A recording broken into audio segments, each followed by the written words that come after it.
हाम्रो नियमावलीको 15 को 2 मात्रै माग्यो हामी। त्यो 15-2 मा चाहिँ के छ, के माग्नु भएको थियो? हामीले उठाएका प्रश्नहरूको 1 हप्ताभित्र सरकारको सम्बन्धित मन्त्रीले जवाफ दिने भन्ने छ। तपाईहरुले प्रधानमन्त्रीको जवाफ खोजिरहनु भयो? यस, गृहमन्त्री पनि वहीँ हुनुहुन्छ अहिले हैन। गृहमन्त्री र प्रधान विशेष गरी यो सुकुम्बासीको बारेमा हैन, लिपु लेकको बारेमा, यो चाहिँ नि विदेशी ऋणहरू हैन, तपाईँको चाहिँ नि के अरे को बारेमा यावत कुराहरू छन्, त्यसको बारेमा हामीले प्रश्नहरू उठाएका छौँ। त्यसको उत्तर हामीले पाएको छैनौँ र उहाँहरू आउनुहुन्न। त्यसले गर्दा उहाँहरूलाई सरकारलाई चाहिँ सदनप्रति जिम्मेवार बनाउन खोज्या हो। प्रत्येक दिन नै रहन्छ, मेरो भोलि पनि रहन्छ हाम्रो। तपाईहरु विरोध गरिरहने, उहाँहरू नआइरहने, अब यो त्यो जनताले मूल्याङ्कन गर्छ नि, को गैर जिम्मेवार रहेछ हैन भन्ने कुरा। अहिलेको चाहिँ तपाईँको सरकार पक्ष कतिको गम्भीर रहेछन् भन्ने कुरा, संसदप्रति उत्तरदायी छन् छैनन् भन्ने कुरा, त्यो त मूल्याङ्कन भइरहेछ नि, छैन?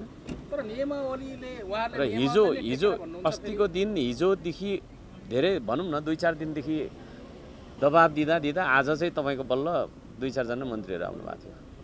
त्यो पनि फेरि उत्तर के अरे प्रश्न राख्न नपाउने भन्ने हिसाबले सभामुखज्यूले रुलिङ गर्नुभयो, त्यसको विरोध गऱ्यौँ हामी। अब तपाईहरु विरोध गरिरहने, प्रधानमन्त्री आउँदै नआउने? हामी गरिरहन्छौँ, 5 वर्ष गर्छौँ। तपाईहरुलाई निलम्बनको खतरा पनि होला नि त, सभामुखको रुलिङ मान्नु भएन? ठिक छ त, ठिक छ त, संसदबाट निलम्बन गर्ने ठिक छ त, त्यो ठिक छ त, चेतावनी नै ठिक छ त, त्यो ठिक छ त, हामी रेडी छौँ, निलम्बनको लागि रेडी छौँ, तयार हुनुहुन्छ? रेडी छौँ, म रेडी छौँ हामी। जनताको लागि जनताको तपाईँको चाहिँ नि सार्वभौम संसदको लागि, संसदको विधि र विधानका लागि हैन, व्यवस्थाका लागि निलम्बन हुन हामी तयार छौँ। गर्नु भने आज गर्नु भने त खोइ गर्नु भयो। अर्को चाहिँ यहाँले हिजो संसदीय समितिमा, खास गरेर सुनवाई समितिमा राष्ट्रिय प्रजातन्त्र पार्टी र यहाँहरूलाई छैन, सहभागी गराइयो भन्ने छैन। सुरुमा संसद गठन हुँदाखेरि पनि यहाँले माग्नु भएको थियो थियो कि? थियो त्यतिखेर पनि भनेको थियौँ, हामीलाई संसदीय सुनवाई समितिमा पनि छैन, यो विभेद भइराखेको छ। अब सभामुखज्यू एउटा दलबाट आउनुभएको हो, तर सभामुख भइसकेपछि उहाँको तपाईँको चाहिँ चरित्र, उहाँको आचरण, उहाँको अभिव्यक्ति र व्यवहार सबै साझा हुनुपर्छ। उहाँ मेरो पनि तपाईँको चाहिँ के अरे श्रम संस्कृति पार्टीको पनि सभामुख हुनुहुन्छ भन्ने हिसाबले उहाँको बोली र व्यवहार हुनु जरुरी छ। प्रधान न्यायाधीश नियुक्ति प्रक्रिया चाहिँ के भयो? हामी भनेको संसदीय दलको नेता हो हैन, संसदीय दलको नेतालाई 2 मिनट बोल, 3 मिनट बोल भनेर हुन्छ? हुँदैन। त्यो खालको अभ्यास छैन।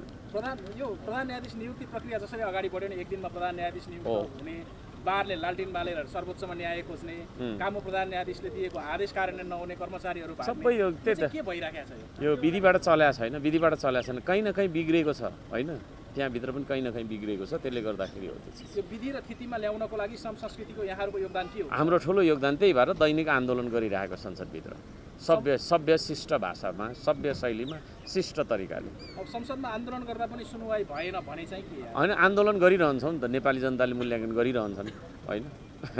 अन्त्यमा के भन्न चाहनुहुन्छ?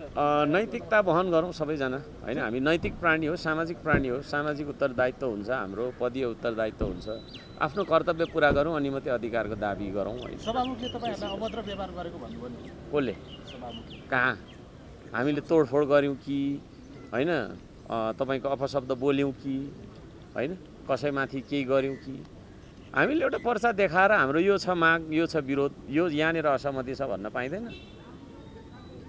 के हो यो सदन भनेको हाम्रो तपाईँको चाहिँ के अरे सार्वभौम नेपाली जनताको आवाज उठाउने सदन होइन यो?